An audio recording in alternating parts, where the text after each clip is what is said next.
Hello, everyone, and welcome back to Enduring Long COVID. I'm Sherry, and today I want to talk about something that I think many people with long COVID can relate to. I thought I was recovering. After I got sick in March of 2020, I was quarantined because my symptoms were consistent with COVID. At the time, nobody was talking about long COVID. There was no roadmap. No one was telling people that symptoms could last for months or years. Like most people, I assumed I would recover. I expected to rest for a while and eventually get back to my normal life. Instead, I spent about 6 weeks off of work. And during those 6 weeks, I wasn't getting better. I wasn't getting better the way I expected to. I was exhausted. I was short of breath. I had chest pain. My heart raced. My body felt completely different. Because I wasn't recovering normally, I was referred to specialists. I saw a cardiologist. I saw a neurologist. I underwent testing. I wore a Holter monitor. One of those monitors showed episodes of atrial fibrillation. I was also told that my left ventricle was enlarged. As a nurse, I understood enough to know that these weren't things I had dealt with before COVID. Then there were the cognitive symptoms, the brain fog, the memory problems, the inability to think the way I used to. I remember trying to explain it to the neurologist. The only way I knew to describe it to him was, I don't have a memory anymore. I know that sounds dramatic, but that's what I felt like. My brain wasn't working the way it always had before. I struggled to remember things. I struggled to process information. I struggled to find words. An MRI was performed. But like so many people with long COVID, the testing didn't explain what I was experiencing. The symptoms were real, the suffering was real, but the answers were hard to find. Then one day, I felt better. Not completely better, but better. For the first time in weeks, I felt like maybe I was turning a corner. Maybe I was recovering. Maybe I was finally getting my life back. So I returned to work, and I kept trying. I kept showing up. I kept believing that if I worked hard enough and rested enough, eventually I would get back to normal. But the symptoms never truly left. My heart rate stayed elevated. Sometimes it was in the 120s while I was resting. If I got up and moved around, it could climb into the 160s.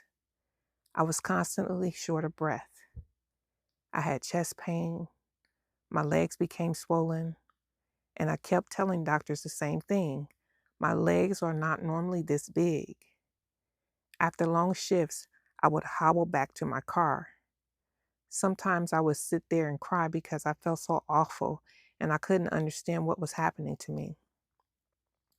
But people didn't understand how sick I was. And that may have been one of the hardest parts. There's something else I need to tell you. I felt like I was dying. I know that's a strong statement, but it's the truth. Every day I felt terrible. I couldn't breathe normally. My heart was racing. My brain wasn't working. My body was swollen.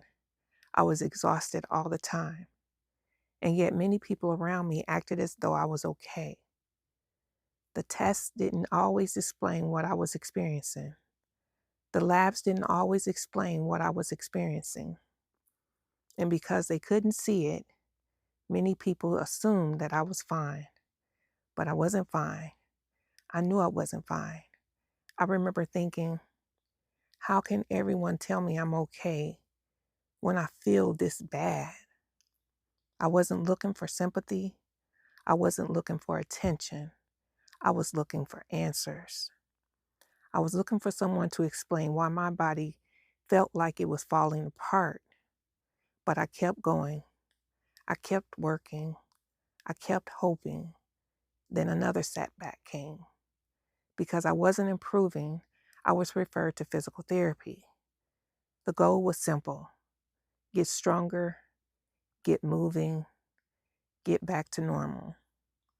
The therapist instructed me to walk 30 minutes every day, and I tried. I wanted my life back. I wanted to get better, so I followed the plan. But instead of improving, I got worse.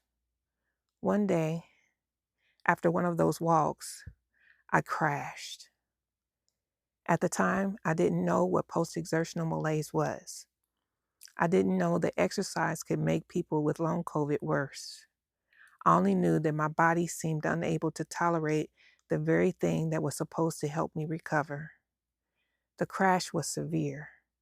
I became so sick that I ended up off work again for approximately 2 more months. Looking back now, I realized my body had been sending me warnings all along. The truth is, my body may have been sending warnings for years. Before COVID, I had experienced periods of severe illness that I didn't understand. There were times when I became so sick that I could barely function. My heart would pound. My head would pound. Sometimes I could barely drag myself into the bathroom. I would leave jobs believing I would return, and sometimes I never did. Back then, I told doctors something was wrong, but nobody seemed to listen. I didn't understand what was happening either. I didn't understand ME/CFS. I didn't understand post-exertional malaise. I thought I was dealing with stress, burnout, or something entirely different. But there was one important difference. Before COVID, eventually I always recovered. The crashes would last weeks or months. Then one day I would wake up and the symptoms would lift. I would go back to work, go back to life, go back to believing I was okay. That's why I thought this time would be different. That's why I thought I was recovering. What makes me emotional when I think about that period is that I truly believed I was getting my life back. I thought the next appointment would provide answers. I thought the next month would be better. I thought the next treatment would work. I thought recovery was right around the corner. What I didn't understand was that COVID was different. The recovery never came. I didn't know that one day people would call it long COVID.